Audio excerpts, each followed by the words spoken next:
तो साथियों नमस्कार और स्वागत है आप सभी का हमारे YouTube चैनल स्टडी सर्किल में। और इस वीडियो में हम बात कर रहे हैं यूपीएससी 2025 के लिए मॉडल क्वेश्चन पेपर सेट को लेकर। और सब्जेक्ट की बात करें तो ज्योग्राफी है ये, और ये सेट नंबर 5 है हमारा। प्रश्न नंबर पहला देखेंगे हम। प्रश्न नंबर पहला है कि वर्षण के निम्नलिखित रूपों का उनकी विशेषताओं से मिलान करें। तो एक तरफ वर्षा के प्रकार दिए गए हैं और दूसरी तरफ विशेषताएं दी गई हैं। तो वर्षा प्रकार में ए में है वर्षा, बी में बर्फबारी, सी ओलावृष्टि, डी ओस। और विशेषताएं बताई गई हैं कि बर्फ़ के रूप में गिरती हुई जमा हुई पानी की बूंदें। दूसरा है कि पौधों पर सीधे बनने वाली पानी की बूंदें। तीसरा है पृथ्वी पर ताज़े पानी का प्राथमिक स्रोत। और चौथा है कि बर्फ़ के क्रिस्टल परतों में जमा हो रहे हैं। अब वर्षा के प्रकारों का इन विशेषताओं से मिलान करना है। कोड के माध्यम से सही उत्तर का चयन करना है। पहले का विकल्प ए में है ए का 2, बी का 3, सी का 4, डी का 1। और तो खैर इसमें देखेंगे वर्षा की अगर हम बात करें तो वर्षा जो है ये पृथ्वी पर ताज़े पानी का प्राथमिक स्रोत होता है, ठीक है। और बर्फबारी की बात करें तो बर्फबारी में बर्फ़ के क्रिस्टल जो है ये परतों में गिरते हैं या जमा होते हैं, ठीक है। और ओलावृष्टि की बात करें तो ओलावृष्टि जो है ये बर्फ़ के रूप में गिरती हुई जमी हुई पानी की बूंदें होती हैं ओलावृष्टि में। और ओस की अगर हम बात करें तो ओस जो है ये पौधों पर सीधे बनने वाली पानी की बूंदें होती हैं। तो चौथे नंबर का यानी कि डी का 2 हो जाएगा, सी का 1 हो जाएगा, और बी का 4 हो जाएगा, और ए का 3 हो जाएगा। तो सही विकल्प यहाँ पे डी विकल्प जो है सही हो जाएगा।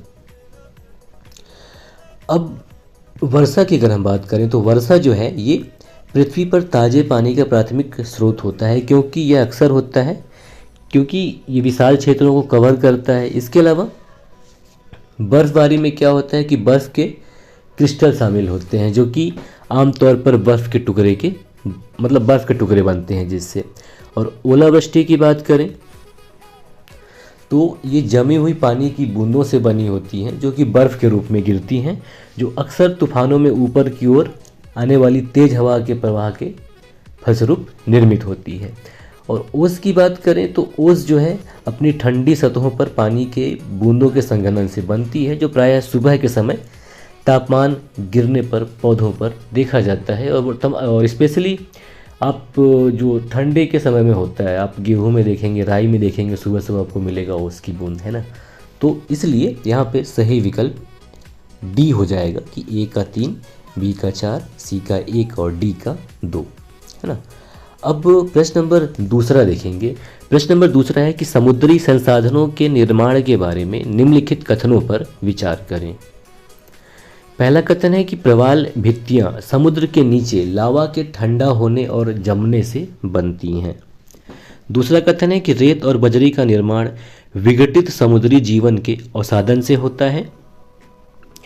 और दूसरा कथन है कि लावा के धीमे धीमे ठंडा होने से खनिज बन सकते हैं, जिससे क्रिस्टलीय संरचनाएं विकसित हो सकती हैं। बताना है कि उपर्युक्त कथनों में से कितने सही हैं, केवल 1, केवल 2, तीनों या फिर कोई नहीं।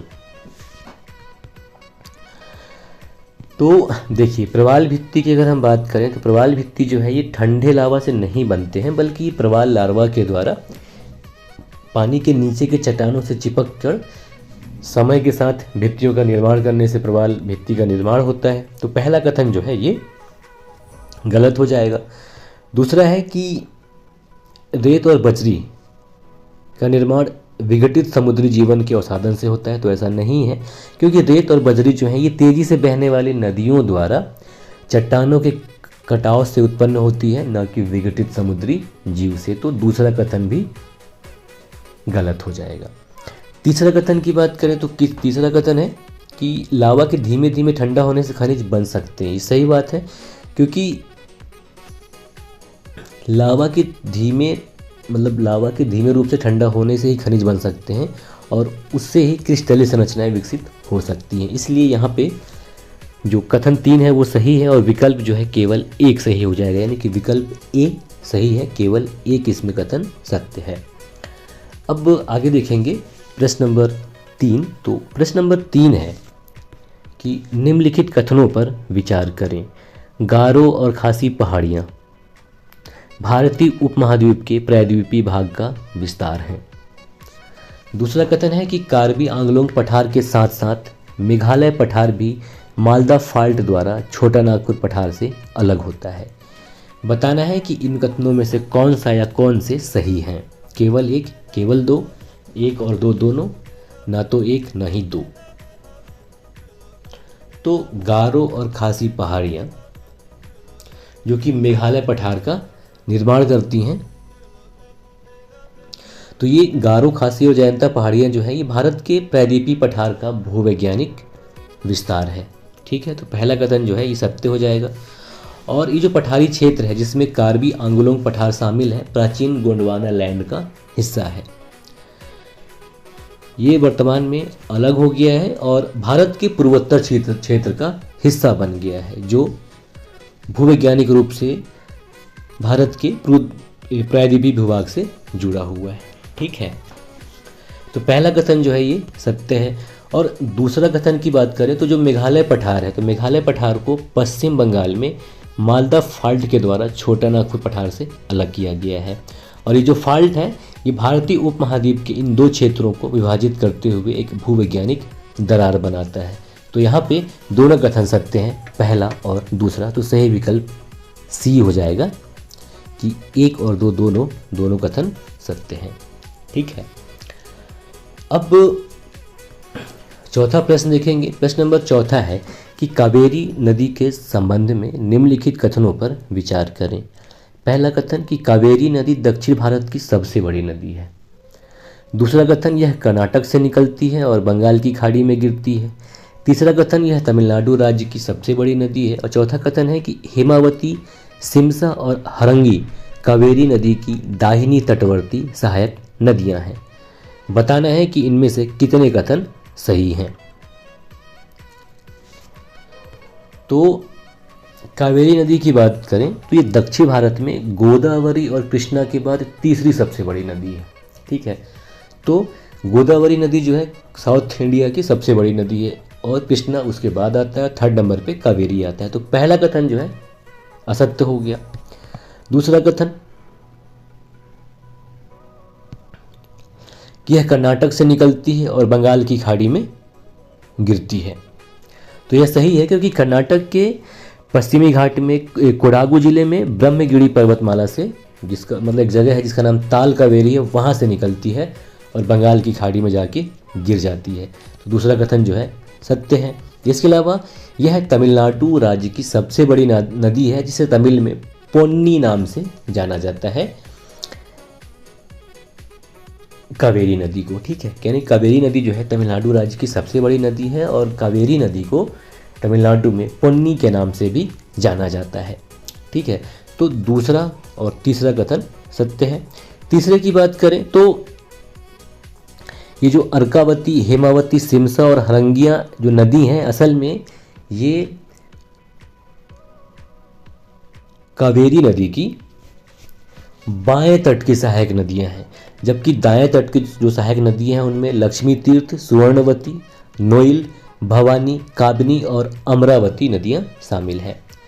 ठीक है, तो चौथा कथन असत्य हो जाएगा। तो यहाँ पे दूसरा और तीसरा कथन सत्य है, तो सही विकल्प बी हो जाएगा कि केवल दो कथन जो हैं ये सत्य हैं। ठीक है, अब प्रश्न नंबर 5 देखेंगे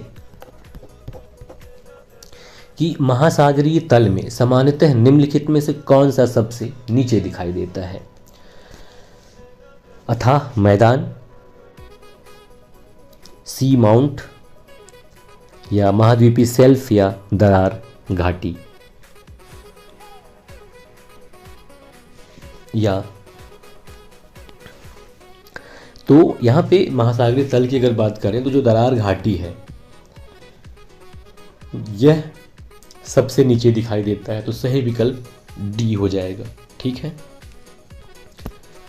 अब आगे बढ़ेंगे प्रश्न नंबर 6 की तरफ। तो प्रश्न नंबर 6 है कि पायरो क्यूमुलो निम्बस बादलों के संबंध में निम्नलिखित कथनों पर विचार करें। देखिए निम्बस है तो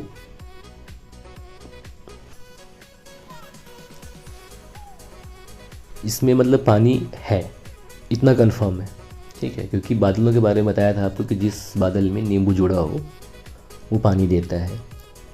पायरो क्यूमुलो निम्बस बादलों के संबंध में निम्नलिखित कथनों पर विचार करें। पहला कि ये बादल अत्यंत भीषण जंगली आग या ज्वालामुखी विस्फोट के दौरान बनते हैं।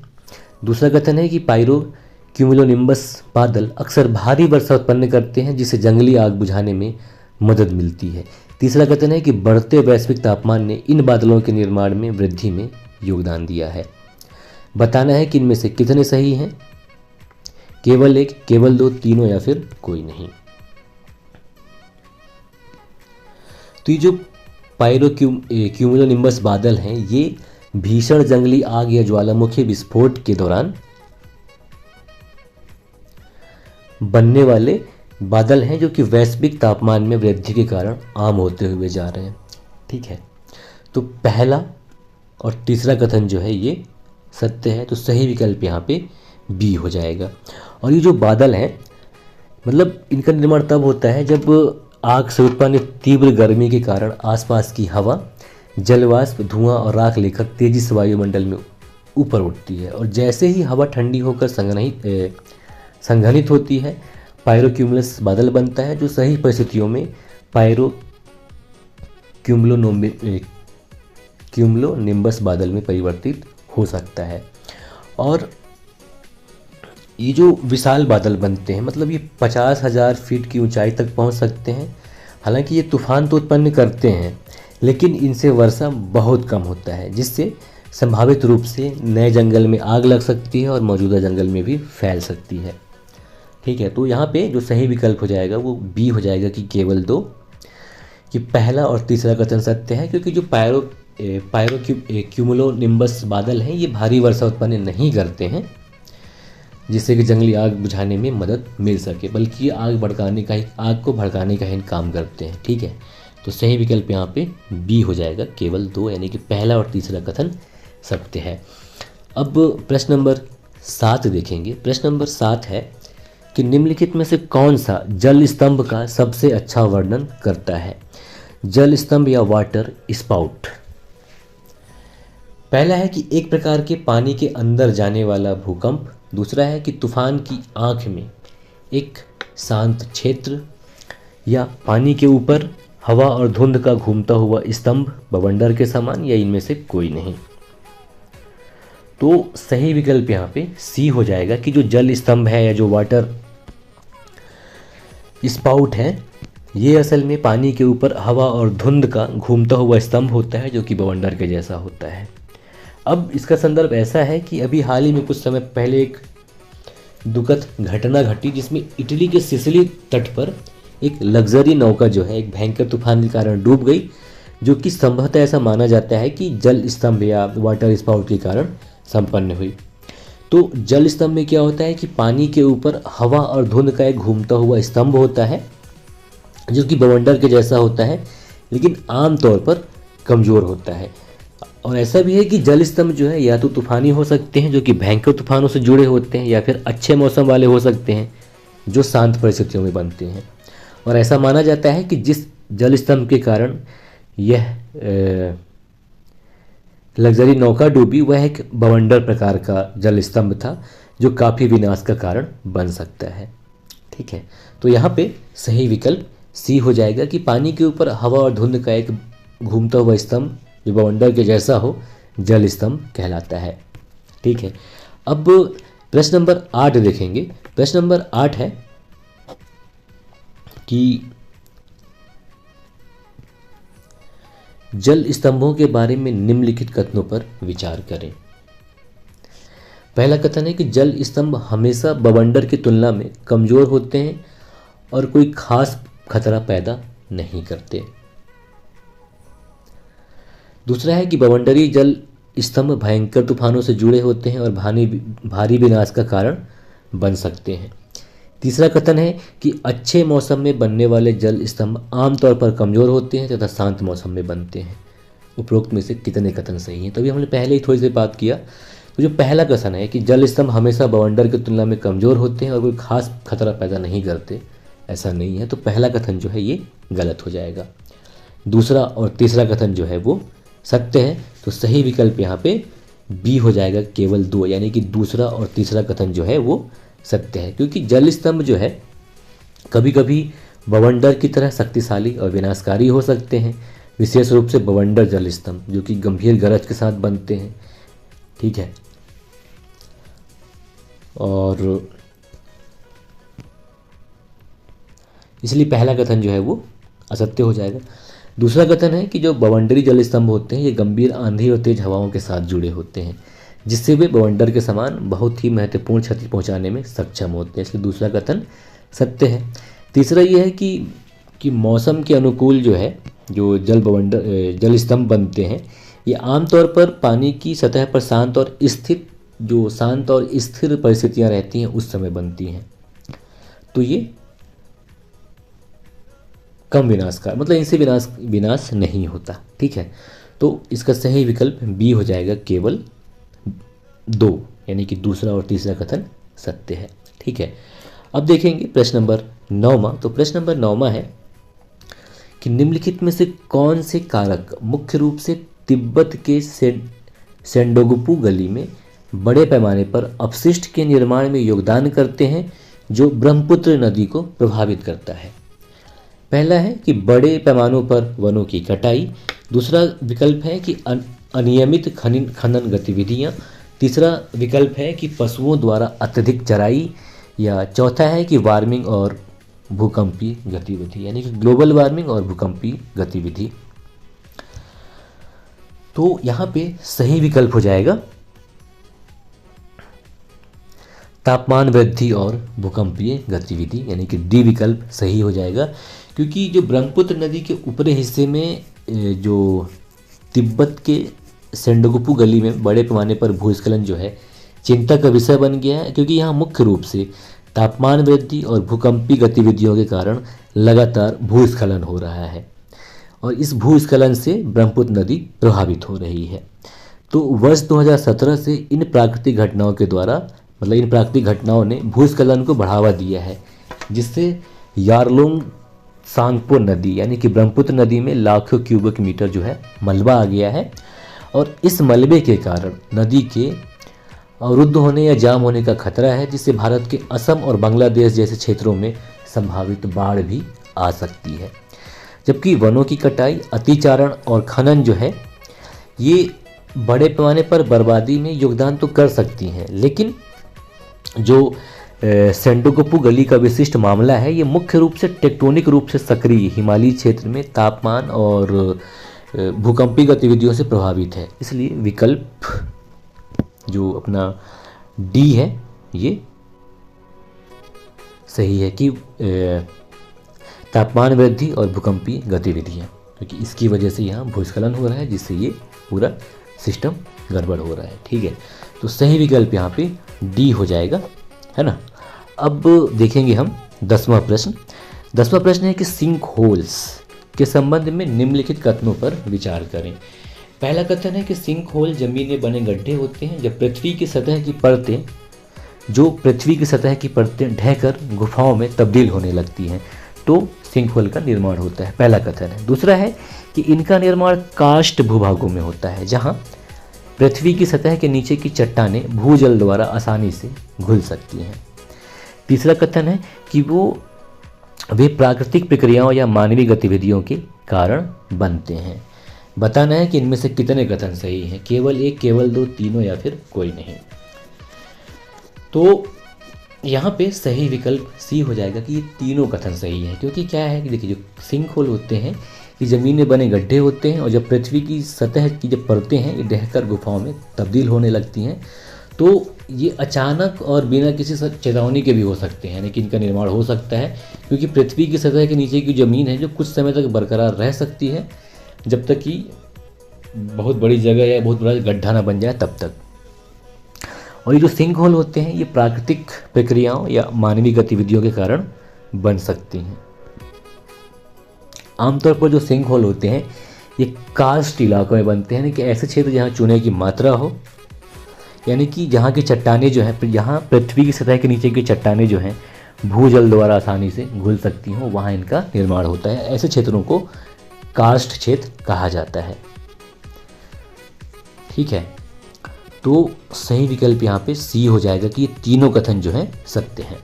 ठीक है, अब चलते हैं प्रश्न नंबर 11 की तरफ। प्रश्न नंबर 11 है कि निम्नलिखित कथनों पर विचार करें। पहला कथन है कि शुक्र ग्रह अपने घने बादलों के कारण चमकीला दिखाई देता है, जो प्रकाश को परावर्तित और प्रकीर्णित करता है।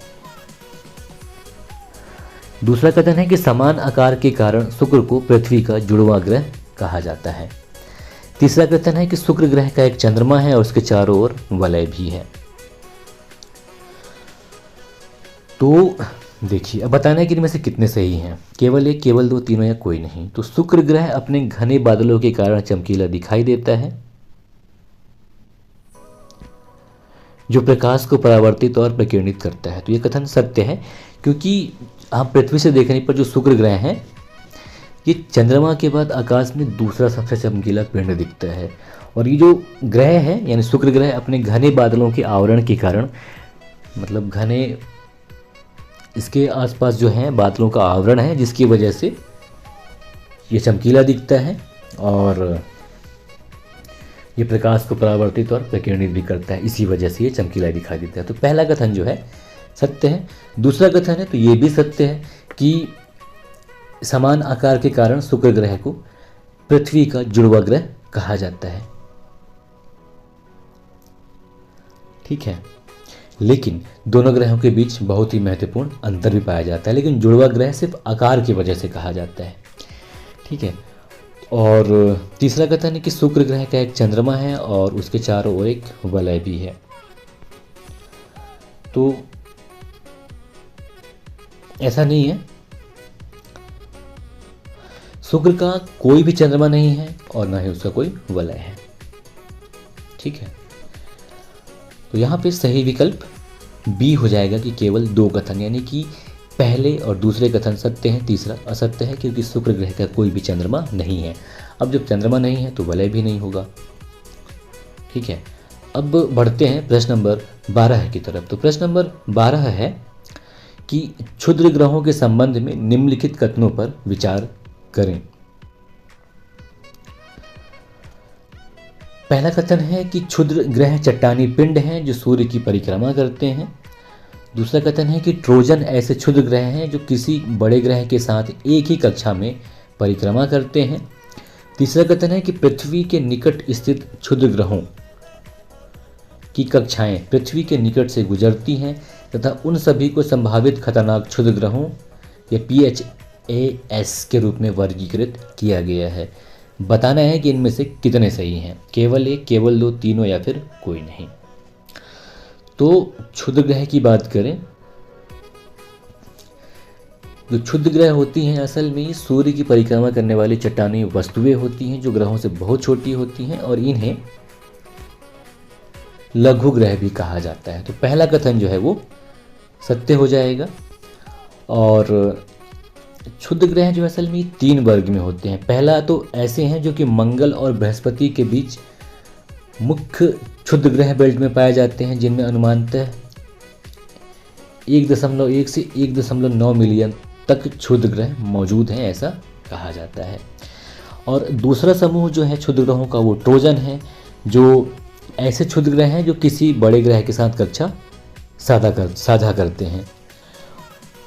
और नासा के द्वारा वर्ष 2000 मतलब नासा के द्वारा बताया गया कि बृहस्पति, नेपच्यून और मंगल जो है ये ट्रोजन की उपस्थिति यहाँ पे है, मतलब इनमें है।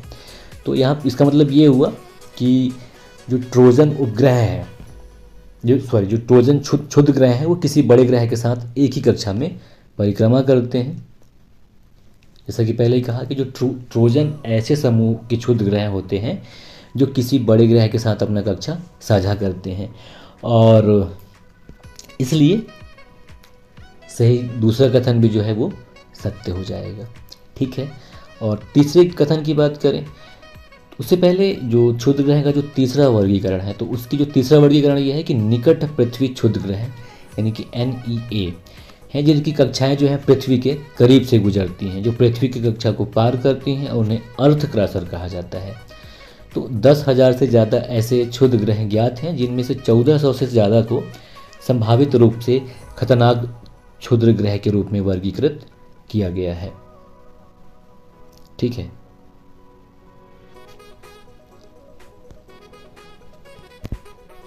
तो तीसरा कथन जो है वो असत्य हो जाएगा, क्योंकि मतलब जो निकट पृथ्वी क्षुद्र ग्रह हैं इनकी कक्षाएं जो हैं पृथ्वी के करीब से गुजरती हैं, साथ ही साथ पृथ्वी की कक्षा को पार करते हैं उन्हें अर्थ क्रॉसर कहा जाता है।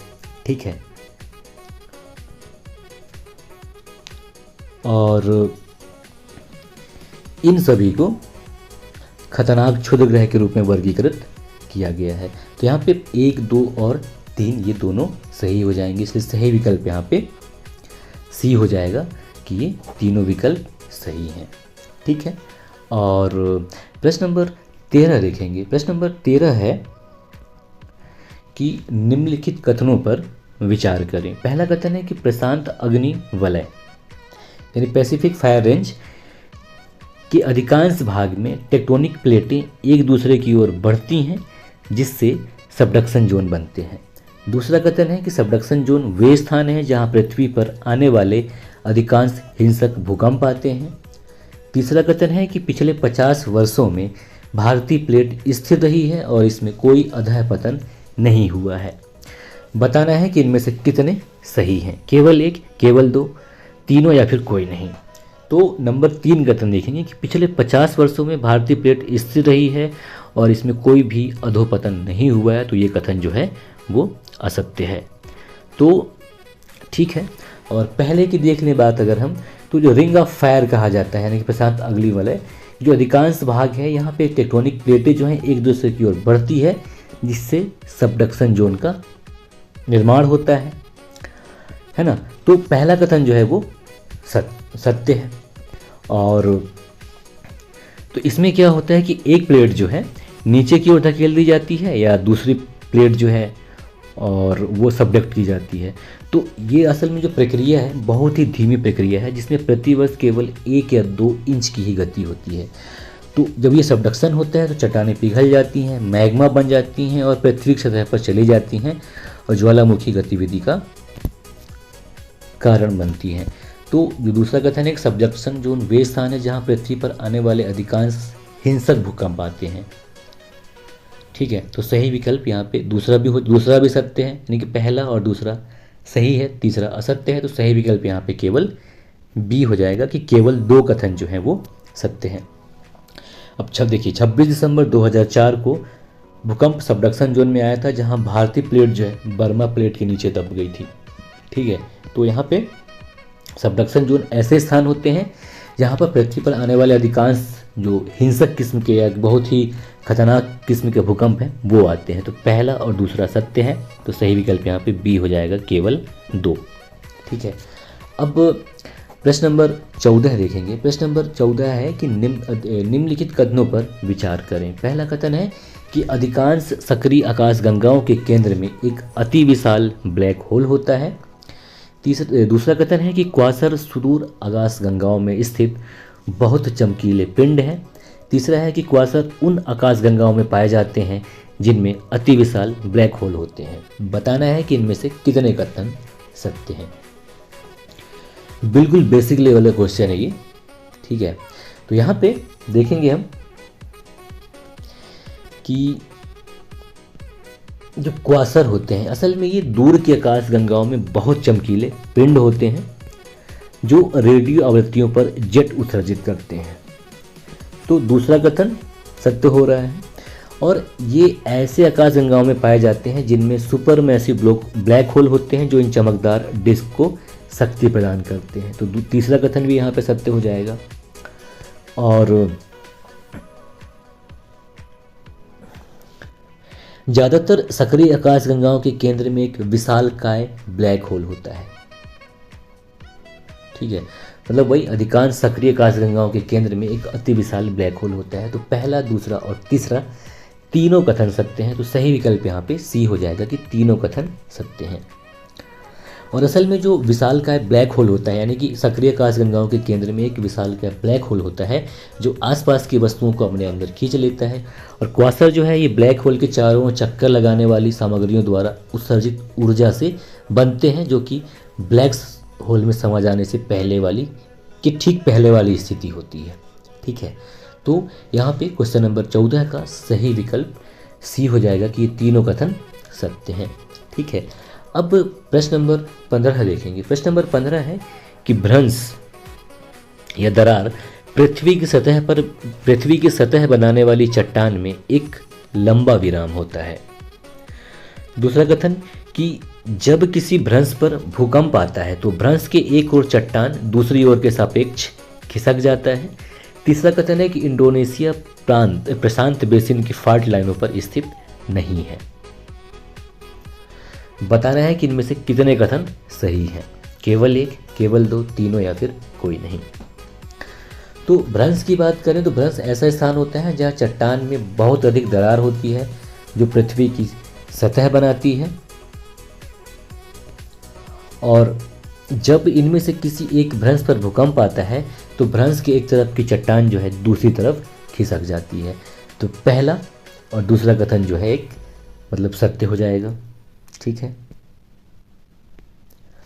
और इंडोनेशिया की बात करें तो सामान्यतः इंडोनेशिया में लगभग भूकंप आता ही रहता है। इंडोनेशिया मैप देखेंगे आप तो बिल्कुल भूमध्य रेखी देश है ये, है ना, भूमध्य रेखा में स्थित है इंडोनेशिया। और मतलब भूकंप, ज्वालामुखी विस्फोट और सुनामी की चपेट में आता रहता है, क्योंकि ये प्रशांत बेसिन में ज्वालामुखियों और फाल्ट लाइनों के चाप पर स्थित है, जिसे रिंग ऑफ फायर के नाम से जाना जाता है। मतलब ये रिंग ऑफ फायर पर ही स्थित है। तो यहाँ पे जो है कि इंडोनेशिया प्रशांत बेसिन की फाल्ट लाइनों पर स्थित नहीं है, गलत है। तो पहला और दूसरा कथन सही है। सही विकल्प यहाँ पे बी हो जाएगा, केवल 2। और इंडोनेशिया जो कि लगभग 40,000 किलोमीटर क्षेत्रफल में फैला हुआ है, और यहाँ पर दुनिया के ज़्यादातर भूकंप इंडोनेशिया में ही आता है। ठीक है, तो ये जो तीसरा कथन है वो सत्य है कि इंडोनेशिया प्रशांत बेसिन की फाल्ट लाइनों पर स्थित नहीं है, गलत है, बल्कि वो स्थित है। ठीक है, तो सही विकल्प यहाँ पे बी हो जाएगा। अगला है प्रश्न नंबर 16। प्रश्न नंबर 16 है कि निम्नलिखित कथनों पर विचार करें। पहला है कि भारत में अल नीनो वर्षों में, यानी कि ऐसे वर्ष जिस समय अल नीनो आता है, मानसून के दौरान अत्यधिक गर्मी और सामान्य से कम वर्षा देखी गई है। दूसरा कथन है कि ला नीला वर्षों के दौरान अटलांटिक महासागर और बंगाल की खाड़ी में अक्सर तीव्र तूफान और चक्रवात आते हैं। तीसरा कथन है कि ला नीना वर्ष भारत के पूर्वोत्तर मानसून के लिए अनुकूल माने जाते हैं। तो बताना है कि इनमें से कितने सही हैं, केवल एक, केवल दो, या फिर तीनों, या फिर कोई नहीं। तो जब भारत में अल नीनो वाली स्थिति होती है तो इस समय मानसून के समय अत्यधिक गर्मी और सामान्य से कम वर्षा होता है। ठीक है, और जो इसलिए पहला कथन जो है ये सत्य हो जाएगा। और ला नीना जो है असल में ये भारतीय ग्रीष्मकालीन मानसून के पक्ष में माने जाते हैं, यानी कि ला नीना आने से भारतीय मानसून प्रभावित होती है और ये भारतीय मानसून को फ़ायदा देती है, जबकि अल नीनो जो है ये भारत में वर्षा को नुकसान पहुंचाती है। तो पहला और दूसरा कथन सत्य है। और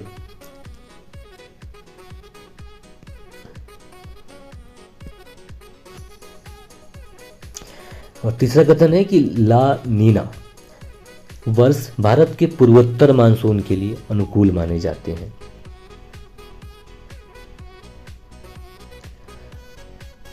तो ऐसा नहीं है, क्योंकि जब ला नीना आता है तो इस समय अटलांटिक महासागर और बंगाल की खाड़ी में अक्सर तीव्र तूफान और चक्रवात आते हैं। ठीक है, तो पहला और दूसरा सत्य है, तीसरा जो है ये सत्य नहीं है। तो यहाँ पे सही विकल्प बी हो जाएगा कि केवल 2, यानी कि पहला और दूसरा कथन सत्य है। ठीक है, अब देखेंगे प्रश्न नंबर 17। प्रश्न नंबर 17 है कि निम्नलिखित में से किस कारक के कारण तापीय भूमध्य रेखा का स्थान भौगोलिक भूमध्य रेखा के समान नहीं है? क्षोभमंडलीय संवहन, पृथ्वी के विभिन्न गोलार्धों में प्राप्त सूर्यतप का स्तर, भूमध्य रेखा के आसपास का उभार या महाद्वीपीयता। तो सही विकल्प यहाँ पे डी हो जाएगा कि महाद्वीपीयता के कारण तापीय भूमध्य रेखा का स्थान भौगोलिक भूमध्य रेखा के समान नहीं है। ठीक है। और प्रश्न नंबर 18 है कि किसी विशेष क्षेत्र में तापमान को बड़े पैमाने पर प्रभावित करने वाले कारकों में शामिल हैं। पहला है कि ध्रुवों या भूमध्य रेखा से क्षेत्र की दूरी। दूसरा है कि ग्रही और स्थानीय पवनों का परिसंचरण। तीसरा है कि समुद्री लहरों की गति। चौथा है स्थान की ऊंचाई और भूभाग। बताना है कि इनमें से कितने सही हैं। तो देखिए क्या है, किसी भी विशेष क्षेत्र में तापमान को बड़े पैमाने पर प्रभावित करने वाले कारकों में जो शामिल हैं उसमें समुद्री लहरों की गति से कोई कनेक्शन इसका नहीं है। तो पहला, दूसरा और चौथा जो है इसमें सत्य हो जाएगा। तो सही विकल्प यहाँ पे सी हो जाएगा कि केवल 3 कथन सही हैं, पहला, दूसरा और चौथा। और अगला प्रश्न है 19वां नंबर, जो कि अंतिम भी है, कि निम्नलिखित कथनों पर विचार करें। पहला कथन है कि समुद्र तल पर वायु दाब सबसे अधिक होता है तथा ऊंचाई के साथ घटता जाता है। दूसरा कथन है कि प्रकृति में हवा हमेशा उच्च दबाव वाले क्षेत्रों से निम्न दबाव वाले क्षेत्रों की ओर चलती है। तीसरा कथन है कि निम्न दबाव प्रणालियों में आमतौर पर शुष्क और स्थिर मौसम होता है। तो यहाँ पे बताना है कि कितने कथन सही हैं, केवल 1, केवल 2 या तीनों या फिर कोई नहीं। अब वायुमंडल की अगर हम वायु दाब की बात करें तो जो वायु दाब है ये पृथ्वी की सतह पर हवा के भार द्वारा डाले गए दबाव के रूप में वायु दाब को परिभाषित किया गया है। तो जैसे जैसे हम वायुमंडल की परतों में ऊपर जाते हैं दबाव जो है कम होता जाता है। इसका मतलब ये है कि समुद्र तल पर वायु दाब सबसे अधिक होता है और ऊंचाई के साथ घटता जाता है। तो पहला कथन सत्य हो गया। दूसरा है कि प्रकृति में हवा हमेशा उच्च दबाव वाले क्षेत्र से निम्न दबाव वाले क्षेत्रों की ओर चलती है। सत्य है यह कथन, क्योंकि जिन क्षेत्रों में तापमान अधिक होता है वहाँ हवा गर्म होकर ऊपर उठता है, इससे कम दबाव का क्षेत्र बनता है। तो कम दबाव का संबंध जो है, जब कम दबाव का क्षेत्र बनता है तो इसे भरने के लिए उच्च दबाव वाले जो ठंडी हवाएं होती हैं वो चल के इधर आ जाती हैं। ठीक है, तो दूसरा कथन भी जो है वो सत्य हो जाएगा। और तीसरा कथन है कि निम्न दबाव प्रणालियों में आमतौर पर शुष्क और स्थिर मौसम होता है। तो कथन 3 जो है गलत है, क्योंकि निम्न दबाव या कम दबाव वाले जो क्षेत्र हैं वहाँ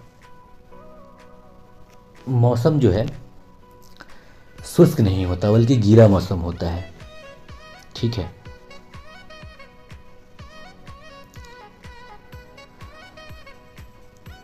तो यहाँ पे सही विकल्प जो है बी हो जाएगा कि केवल 2 कथन सत्य हैं, पहले और दूसरे।